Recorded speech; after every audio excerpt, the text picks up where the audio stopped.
Hi guys, welcome back to our channel. How's it going? Today in this video I'm going to show you how to log into your Electrum account. To do so, follow some simple steps with me. First of all, go to your browser and your default search engine. Then search Electrum login.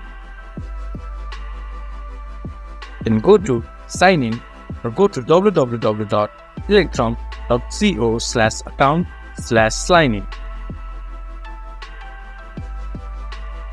Once the page has been loaded up, enter your email address, then your password.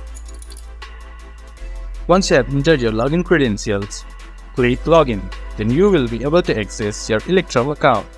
To make login easier, you can click to keep me logged in, but I do not recommend you doing it in a public computer. If you have forgot your password, you can get help by clicking forgot your password. And if you are new to the platform, you can create a new Electrum account by clicking Get Started. This was for today's video. If you guys find our video helpful, please leave a like and comment. And do not forget to subscribe our channel and hit the bell icon. I'll see you guys again in our next video. Thank you.